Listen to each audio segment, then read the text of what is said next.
Jaya Jaya Mangalam പാടിടം Ananda Sagara ധ്വനിയുയർത്താം.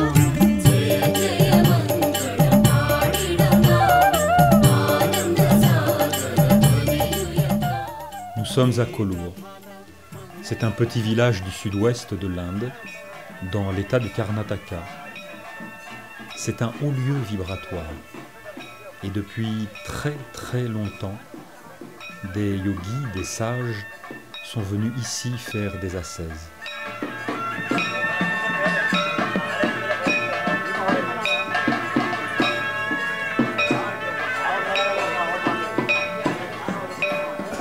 Nous avons rencontré Shri Tatata en 2002, lors du Yaga qui a eu lieu dans le Kerala à Varishtapuri, après que Maitreya Ma, une Française, ait permis l'ouverture vers Shri Tatata pour les Occidentaux.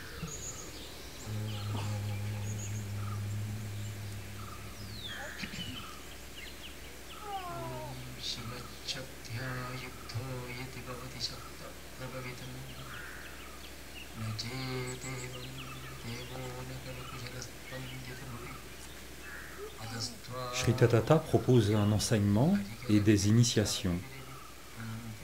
Son enseignement, c'est le même que celui de toutes les traditions humaines. C'est le même. La différence est dans les initiations qu'il propose. Ces initiations sont particulières. Elles permettent de transcender toutes les barrières qui sont en nous. Toutes. Elles nous amènent à l'accomplissement individuel,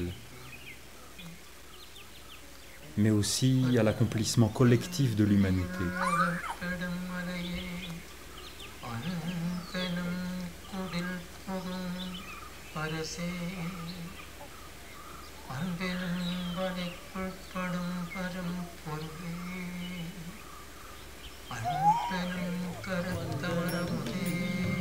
ദിവ്യ ധർമ്മ ജ്യോതിസേ വന്ദനം നമസ്തേ ദേവദേവാ നമസ്തേ ശ്രീ തഥാതാ നമസ്തേ ദേവദേവാ നമസ്തേ ശ്രീ തഥാതാ.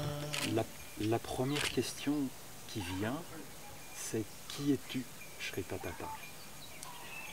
അങ്ങ് ആരാണെന്നാണ് ആദ്യം ചോദിക്കുന്നത്.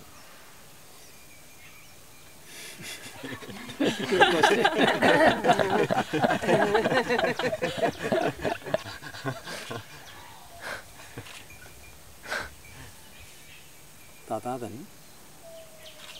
കാലത്താൽ നിയോഗിക്കപ്പെട്ടതും സമൂഹ ജനങ്ങൾക്ക് മറന്നുപോയ ധർമ്മത്തെ ഓർമ്മിപ്പിക്കാനും ധർമ്മത്തിൻ്റെ സാന്നിധ്യം ഭൂമിയിൽ പ്രകടമാക്കി സമസ്ത ജീവജാലങ്ങൾക്കും ശ്രേയസ്സും മംഗളവും ഐശ്വര്യവും ആസ്വാദനവും ലോകത്തെ പ്രകടമാക്കാൻ വേണ്ടി കാലം നിയോഗിക്കപ്പെട്ട ധർമ്മത്തിൻ്റെ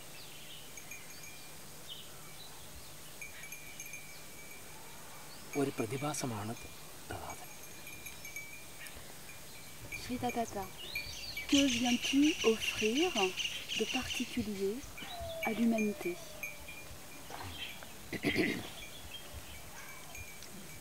മനുഷ്യൻ്റെ ബോധമണ്ഡലങ്ങൾ അല്ലെങ്കിൽ ജീവാത്മാക്കളായ ജീവന്മാർ അധോമുഖത്തിലൂടെ സഞ്ചരിച്ച് ധർമ്മത്തെ തിരിച്ചറിയാതെ മനുഷ്യൻ നരകയാതന അനുഭവിക്കുന്ന മനുഷ്യനെ അധോമണ്ഡലങ്ങളിൽ നിന്ന് ഊർധ്വമേഖലയിലേക്ക് ഉയർത്തി ആ പരമമായ സത്യപ്രകാശത്തെ ജീവിത മേഖലകളിലേക്കും ലോകത്തിലും രാഷ്ട്രത്തിലും പ്രസരിപ്പിച്ച് ശ്രേഷ്ഠമായ സന്തോഷകരമായ ആഹ്ലാദപരമായ ജീവിതം പ്രദാനം ചെയ്യാൻ വേണ്ടി കാലം തഥാതനിലൂടെ പ്രവർത്തിക്കുന്ന ഒരു മഹിമയാണ് ഇപ്പോൾ നടന്നുകൊണ്ടിരിക്കുന്നത്. Tu donnes deux initiations, Dharmasnana et Agnisnana. Est-ce que tu peux nous en parler? Est-ce que tu peux nous les présenter? ധർമ്മസ്നാനം ഒരു മനുഷ്യജന്മം ശ്രേഷ്ഠമായ ധർമ്മത്തിലൂടെ ജീവിച്ച് അവൻ്റെ ജന്മാവകാശം നേടിയെടുക്കുമ്പോൾ അവൻ സാഫല്യം അടയുന്നു. അതിനോടൊപ്പം തന്നെ ലോകത്തിൽ മംഗളവും ഉണ്ടാകുന്നു.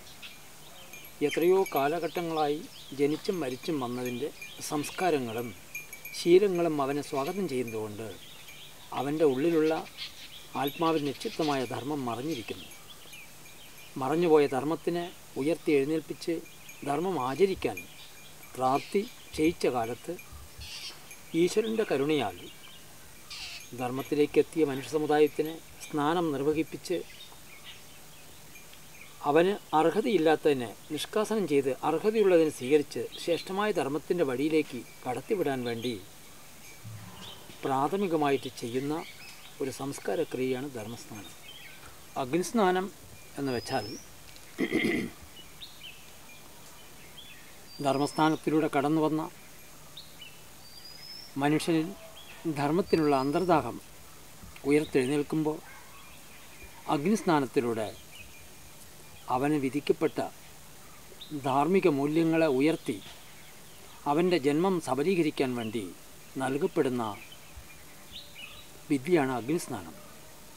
അധോമുഖത്തിലൂടെ ക്ഷയിച്ച് മനുഷ്യൻ തമസിലേക്ക് ഇറങ്ങിച്ചെല്ലുന്ന മനുഷ്യനെ അധോമുഖത്തിലുള്ള ഊർജത്തിനെ ഊർധ്വമുഖത്തിലേക്ക് ഉയർത്തി സത്യപ്രകാശത്തോടുകൂടി ബന്ധപ്പെട്ട്